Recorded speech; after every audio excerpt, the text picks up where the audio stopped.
স্বাগত দীপ্ত বাণিজ্য সংবাদের সাথে আছি আমি কাজী আসিফুজ্জামান।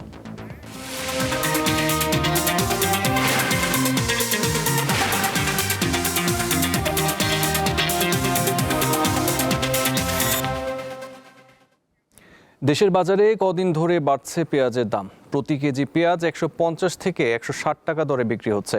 শুধু এক সপ্তাহের ব্যবধানে কেজিতে দাম বেড়েছে 20 থেকে 30 টাকা। নতুন পেঁয়াজ বাজারে না আসা এবং আমদানির অনুমতি না থাকার কারণে দাম বাড়ছে বলে জানান ব্যবসায়ীরা।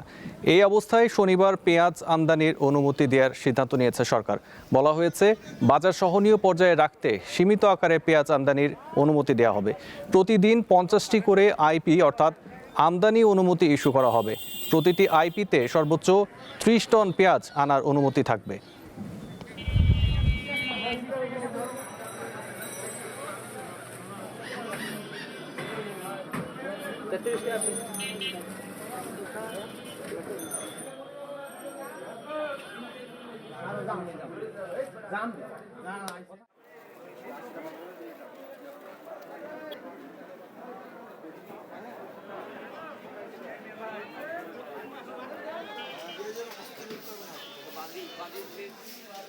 পেঁয়াজের আরও খবর নিয়ে রাজশাহী থেকে যোগ দিচ্ছেন সহকর্মী ইউসুফ আদনান। আদনান, পেঁয়াজ আমদানির ঘোষণা দিয়েছে সরকার, এর কোনো প্রভাব কি বাজারে পড়েছে? দাম বৃদ্ধির বিষয়ে ব্যবসায়ীরা কি বলছেন?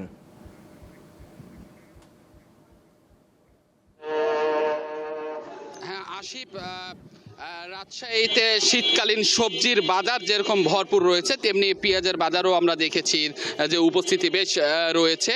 এই মুহূর্তে আমরা রয়েছি রাজশাহী মহানগরীর মাস্টারপাড়া কাঁচা বাজার এলাকায়। এখানে অনেকগুলো পেঁয়াজের আড়ত রয়েছে।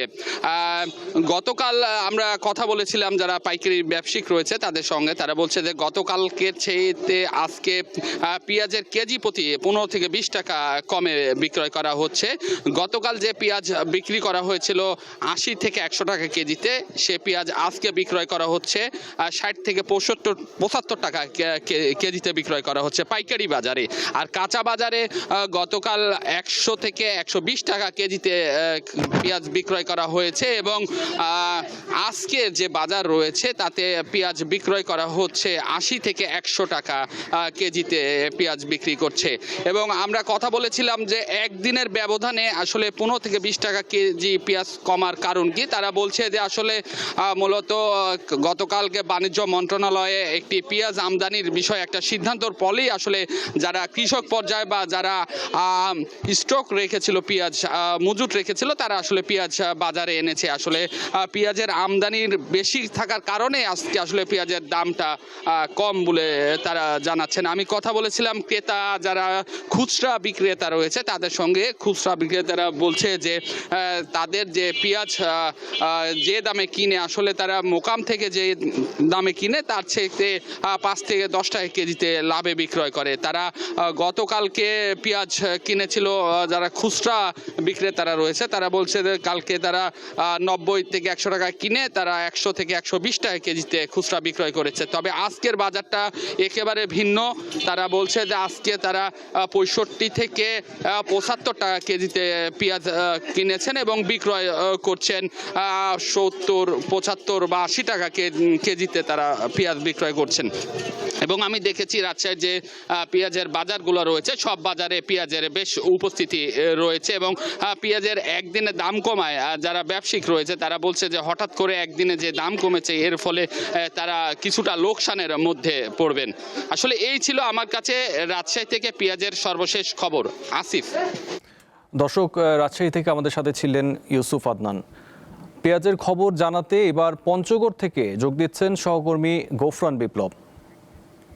বিপ্লব, পঞ্চগড়ে পেঁয়াজের দাম কতটা বেড়েছে? সেখানকার ক্রেতা ও ব্যবসায়ীরা কি বলছেন?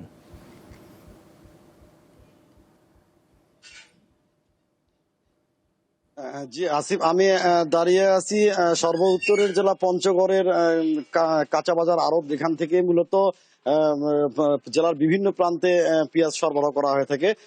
তা আজ কাঁচা বাজারে এখানে আমি খোঁজ নিয়ে দেখেছি আসলে যে কাঁচা যে পেঁয়াজটা আছে সেটা বিক্রি হচ্ছে 75 থেকে 80 টাকা এবং খুচরা বিক্রি হচ্ছে 100 থেকে 110 টাকা এবং শুকনো যে পেঁয়াজ আছে সেটি পাইকারি বাজারে বিক্রি হচ্ছে 100 টাকা কেজি এবং এটা খুচরা বাজারে বিক্রি হচ্ছে 120 থেকে 130 টাকা কেজি।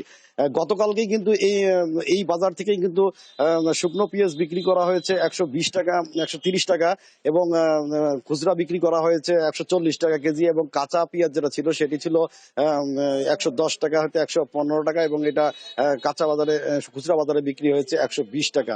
আমি এখানে কথা বলেছি এখানকার যে পাইকার আছে তাদের সাথে কথা বলেছি, তারা আমাকে যেমনটি জানিয়েছে আসলে পঞ্চগড় জেলাতে আসলে পেঁয়াজ তেমন একটা চাষ হয় না, মূলত এটি বাইরে থেকে আনতে হয় এবং সরবরাহ কম থাকার কারণেই মূলত মানে বাজারে এই পেঁয়াজের মানে মূল্যটা বেড়ে গেছে। তবে আমদানির খবরই কিন্তু আজকে মূল্যটা প্রায় 10 থেকে 15 টাকা পার কেজিতে কমে গেছে।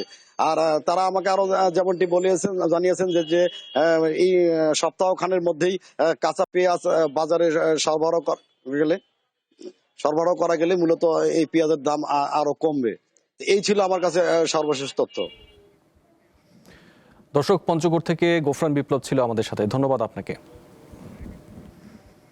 ঢাকা স্টক এক্সচেঞ্জে সূচকের ঊর্ধ্বগতির মধ্য দিয়ে চলছে সপ্তাহে প্রথম কার্যদিবসের লেনদেন। বেড়েছে 194টি কোম্পানির শেয়ারের দাম, কমেছে 110টির, আর অপরিবর্তিত রয়েছে 72টি কোম্পানির শেয়ারের দাম। প্রথম আড়াই ঘন্টায় লেনদেন হয়েছে 134 কোটি টাকার শেয়ার।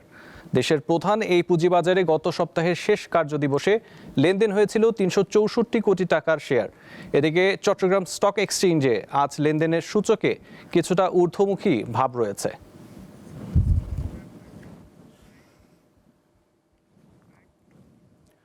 দর্শক, ঢাকা স্টক এক্সচেঞ্জে আছেন সহকর্মী শাহরিয়ার ইমন, তিনি যোগ দিচ্ছেন লেনদেনের সবশেষ তথ্য নিয়ে। ইমন, আজ 194টি কোম্পানির শেয়ারের দাম বেড়েছে, কোন ধরনের কোম্পানি এগুলো?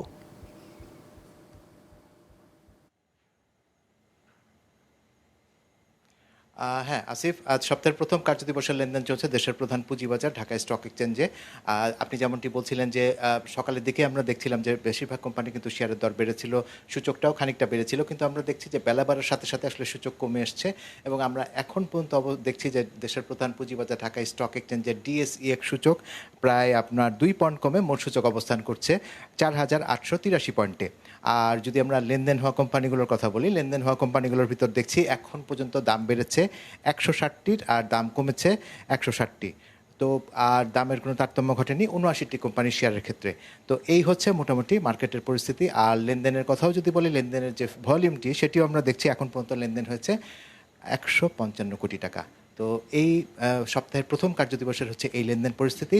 আর যদি আমরা একটু সপ্তাহের শেষ কার্যদিবস মানে এর আগে যে আপনি বৃহস্পতিবার লেনদেন হয়েছিল, বৃহস্পতিবার যদি লেনদেন চিত্রের কথা বলি সেক্ষেত্রে আমরা দেখেছিলাম লেনদেন হয়েছিল দিন শেষে 364 কোটি টাকা ঢাকার বাজারে এবং সূচক আপনার প্রায় 40 পয়েন্ট কমেছিল। তো বাজারের এই অবস্থাটি, বাজারের যে ব্রোকারেজ হাউস রয়েছে, বাজারের বিনিয়োগকারীরা বলছেন যে বাজারে আসলে দীর্ঘমেয়াদী স্থিতিশীলতা আসলে তাদের জন্য খুঁজে পাওয়াটা খুব কঠিন হয়ে দাঁড়াচ্ছে। তো এই নিয়ে বিস্তারিত জানতে আমাদের সাথে এই মুহূর্তে যোগ দিচ্ছেন জনাব মোহাম্মদ আব্দুল হাফিজ, বাজার বিশ্লেষক এবং একই সাথে তিনি সাবেক সভাপতি বাংলাদেশ মার্চেন্ট ব্যাংকার্স অ্যাসোসিয়েশন। তার কাছ থেকে আমরা বিস্তারিত জেনে আসবো। জনাব হাফিজ, আপনাকে স্বাগত জানাচ্ছি দীপ্ত টিভির এই বিজনেস আয়োজনে। আপনার কাছে যেটি জানতে চাই যে বাজার স্থিতিশীল হচ্ছে না কেন? বাজার আপনার দেখা যায় যে এই সূচক কিছুটা বাড়ছে আবার পড়ে যাচ্ছে, বাজার কি স্থায়ী হচ্ছে না কেন? বড় বিনিয়োগকারীরা কি বাজারে নেই? স্বাগত আপনাকেও এবং একই সাথে দর্শক শ্রোতা সবাইকে। যদি বিনিয়োগকারীদের কথা বলেন তাহলে এক কথাই বলা যায় বড় বিনিয়োগকারী নেই। বলা যায় মার্কেট প্রলং কেন নেগেটিভ, এই যে কন্টিনিউয়াসলি নেগেটিভ অবস্থা চলতেছে, কেন চলতেছে? নিশ্চয়ই একটা কিছু কারণ তো আছে। সেই কারণকে কেউ খতিয়ে দেখার চেষ্টা করছে? খতিয়ে দেখতে হবে কারণটা কোথায়। কারণ হচ্ছে অনেকগুলো কারণ, তার ভিতরে একটা বড় কারণ হচ্ছে এই যে কিছুদিন আগেই মাত্র মার্জিন রুল দেওয়া হলো। মার্জিন রুলের ভিতরে এমন কিছু জিনিস আছে, যেমন ইনস্টিটিউশনাল বিনিয়োগকারীদের মধ্যে যারা ইনভেস্টর ছিল তাদের এখানে তারা বিক্রি করতে পারবে, তারা কিনতে পারবে না। ফলে ন্যাচারালি ট্রানজ্যাকশন কমে যায়। যে সমস্ত নেগেটিভ অ্যাকাউন্ট আছে, নেগেটিভ অ্যাকাউন্টে যদি কেনা বেচা না করে ওইটা কোনোদিনও একটা শোধ হবে? বলেন, আজকে হোক, 10 বছর পরে হোক, 50 বছর পরে হোক, তো সেটা শোধ হবে না। তখন কী হবে? এই নেগেটিভিটিটাকে রাইট আপ করতে হবে। কারা আইটেম করবে, এটা একটা বাজারের জন্য বড় পয়সা। 20, 25, 30 যাই বলেন না করে যতটুকু আমাদের 1000 কোটি টাকা নেগেটিভ ইকুইটি আছে সেটা কিন্তু পুরোটাই এখানেই থেকে যাবে। তাহলে এটাকে অ্যাডজাস্ট করার জন্য, এটাকে ভাইব্রেন্ট করার জন্য একটা এমন একটা পলিসি দরকার যে পলিসিটা হলে পরে মার্কেটের গতি বাড়তো এবং লোকজনের কেনা বেচা করে কিছু লাভ করে হলে সেটা অ্যাডজাস্ট হতো। এখন কি করে দিয়েছেন যে এগুলোতে ইন্টারেস্ট হবে না, ফাইন, তার মানে স্ট্যাগনেন্ট হয়ে গেছে, টোটাল জিনিসটা স্ট্যাগনেন্ট। কেউ কিনতেও পারে না, বেচতে পারবে, দাম বাড়লে পরে দাম তো বাড়বে। তাহলে বাজারের বিনিয়োগ উন্নয়নের জন্য কি করা যেতে পারে, যদি সংক্ষেপে যদি আপনি আমাকে বলেন? অবশ্যই একটা ভালো পলিসি দেওয়া উচিত। অবশ্যই সেই পলিসিটা মার্কেটে যারা আছেন তাদের সাথে আলোচনা করে দেওয়া উচিত। খালি বসে বসে আইন করলে চলবে না তো। আইন যারা করেন, with all my due respect to them, তারা সবাই জানাশোনা ভালো মানুষ, কিন্তু তাদেরকে বাজারের যারা প্রতিনিধিত্ব করে, বাজারে যারা মার্কেট প্লেয়ার, যাদের অভিজ্ঞতা আছে, বিশেষ করে আইন জোর দেবে যাদের অভিজ্ঞতা আছে, তাদের সাথে কথা বলে কাজটা করতে হবে। আদারওয়াইজ মার্কেটে চলতেই থাকবে। এই যে প্রলং দেখতেছেন। আপনাকে অসংখ্য ধন্যবাদ এতক্ষণ সময় দেওয়ার জন্য। আসিফ, আসলে যেমনটি শুনছিলেন, সপ্তাহের প্রথম কার্যদিবসে আসলে লেনদেন চলছে। আমরা লেনদেনের মাঝে রয়েছি। প্রথম 3 ঘন্টার লেনদেন পরিস্থিতি সম্পর্কে আপনাদের জানাচ্ছিলাম। আরও 1.5 ঘন্টা লেনদেন রয়েছে এবং এরপরই আসলে বোঝা যাবে দেশের প্রধান পুঁজিবাজার ঢাকা স্টক এক্সচেঞ্জে লেনদেন কি পরিমাণ দাঁড়ায় এবং সূচক কত পয়েন্টে গিয়ে ঠেকে। তো আমার হাতে এখন পর্যন্ত এতটুকু। আসিফ। দর্শক, ঢাকা স্টক এক্সচেঞ্জ থেকে ছিলেন শাহরিয়ার ইমান, ধন্যবাদ আপনাকে। এবার স্বর্ণের দাম প্রসঙ্গ। দেশের বাজারে আজ 22 ক্যারেট মানের প্রতি ভরি স্বর্ণ বিক্রি হচ্ছে 2,11,095 টাকায়। এছাড়া 21 ক্যারেটের 1 ভরি স্বর্ণ 2,01,496 টাকা। 18 ক্যারেটের প্রতি ভরি স্বর্ণ 1,72,709 টাকা ও সনাতন পদ্ধতির ভরি প্রতি স্বর্ণের দাম হবে 1,43,689 টাকা। বাংলাদেশ জুয়েলার্স অ্যাসোসিয়েশন বাজুস সূত্রে এসব তথ্য জানা গেছে।